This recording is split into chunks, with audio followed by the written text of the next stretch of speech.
procrastination isn't just about laziness. It can stem from fear, overwhelm, or even a lack of clarity on what to do next. Guilt and self-criticism only fuels procrastination. It doesn't help you. Some people think, oh, when you start to criticize yourself or when you start to feel guilt, maybe that would help you to, overcome procrastination. And then the next task, you will now find a way to do it on time. That's not true. What I've seen or what I've noticed a lot of times is even when you beat yourself up for this task that you've not completed today, the next time you are still going to procrastinate and not complete that task at the set time. The reason is because it's a pattern. Precious Idahor, I have created this platform to empower millions of lives to live their dreams, unlock their true potentials, and achieve remarkable success in every area of life, whether it's in career, business, relationships, or personal development. So today I'll be talking about how to overcome procrastination. And then your phone buzzes. You decide to check Instagram just for a few minutes. And then suddenly an hour has passed. The work is still undone. The deadline is looming and guilt begins to creep in. This cycle is too familiar for a lot of us. You see, procrastination doesn't just leave our task undone. It doesn't just delay our tasks. It weighs in on our mental health, erodes our confidence, leaves us feeling stuck. So, a lot of people actually think procrastination is just about laziness. But the truth is, procrastination isn't just about laziness. It can stem from fear, overwhelm, or even a lack of clarity on what to do next. So today, I'll be giving you some practical strategies on how to break free from procrastination. So the first strategy that you can use to break free from procrastination is identify your triggers. The truth is, you need to be able to ask yourself what causes you to procrastinate. Is it fear? Is it fear of failure? Is it lack of motivation? Or even temptation of distractions from social media? Is that it? Being able to identify your triggers helps you to now be able to know what you can do to provide a solution to that problem. So the next time that you find yourself delaying on completing a task, ask yourself at that point, in that very moment, what exactly is causing me to procrastinate? Note it down, and that is one of the ways you can identify what triggers you to procrastinate or what triggers you to delay on the task that you're supposed to complete at a particular time. The second strategy on how to overcome procrastination is to set micro goals. Big tasks can be overwhelming and sometimes even frustrating. So what you can do is to break down these big tasks into small manageable steps. And one thing about breaking down tasks into small steps is when you find yourself completing a particular step, one step to another, it just gives you this confidence to continue to complete the other steps. And before you know it, you're done with the entire task. Small wins builds momentum. So today, one thing you can do is to break down those tasks into small manageable steps. And this is one of the ways you can overcome procrastination when you know that the task is not so much, is not so overwhelming, right? So the third strategy I'll be giving you is to create a distraction-free zone. Your environment impacts your productivity.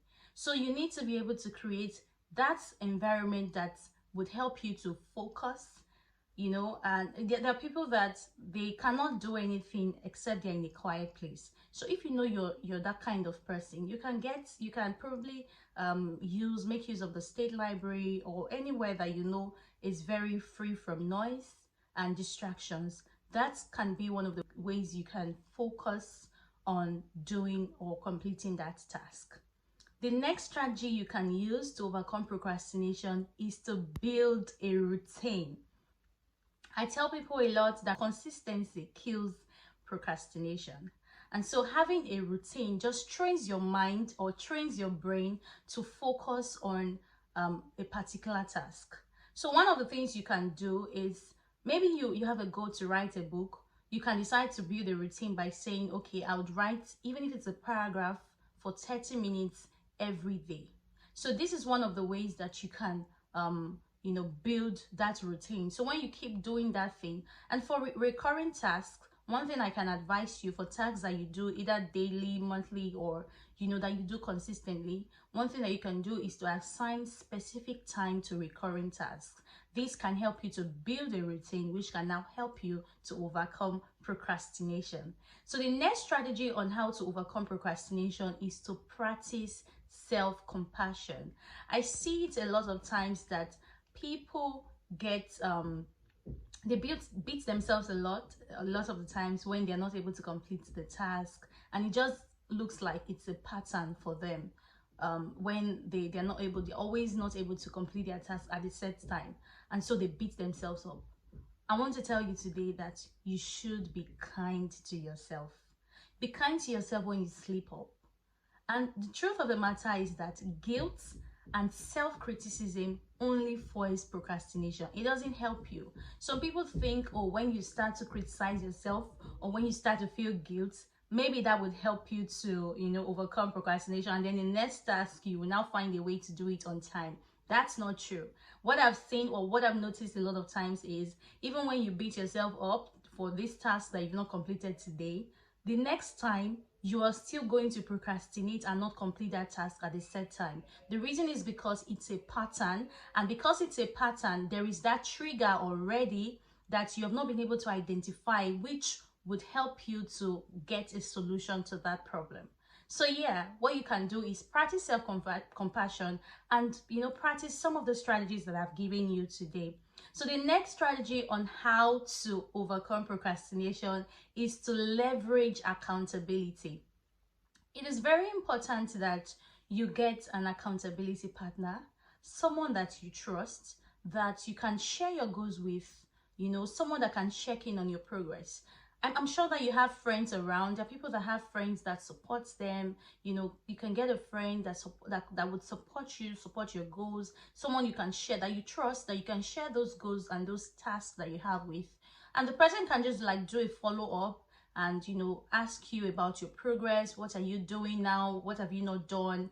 And how can you complete it? So these are some of the ways that you can, break free from procrastination by leveraging your support systems. The next strategy I'll be giving you is to adopt a done is better than perfect mentality. A lot of people, their problem can be perfectionism. That could be the problem why they always procrastinate. So, and then there's something I want to tell you today, that it is better, I always say this, that it is better to submit a good piece of work than never finish a perfect one.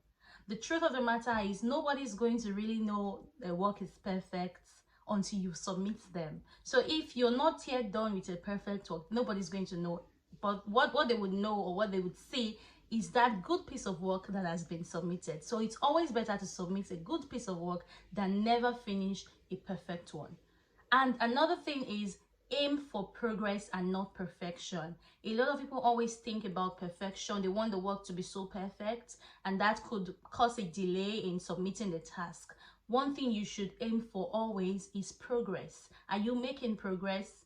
That should be the question that you should be asking yourself every point in time. So yeah, one of the things you can do for yourself today is to adopt a done is better than perfect mentality. The next strategy I'll be giving you now is, which is the last I'll be giving you on how to overcome procrastination, is to reward yourself for progress. So each time that you are able to achieve that task, or each time you're able to make that small win, I already told you that you should break your task into small manageable steps. So at every point in time when that small task that you've broken it down into has been completed, find a way to create an incentive, something that would make you to look forward to completing that task. So when you always put that picture of the finish line, what you would get at the end of the day when you complete this task, it just gives you that motivation to complete the work. So you can treat yourself to something you enjoy after completing your task. So this can also be one of the ways that you can, quickly do the work and get it done on time. Thank you very much for watching this video to this point. We've come to the end of this video. Please do not forget to like this video, to share this link to your family and friends to check the video and learn one or two things about procrastination. And then drop your comments. Let me know what do you think about this video. Have you learned a thing or two? And how do you break free from procrastination? How do you get up and start doing your work? What are some of those things that you do? Share it with me in the comment section. Thank you very much, and please do not forget to click on the subscribe button on your screen. Subscribe to this channel so whenever we post a video, you would be the first to see it. Thank you again.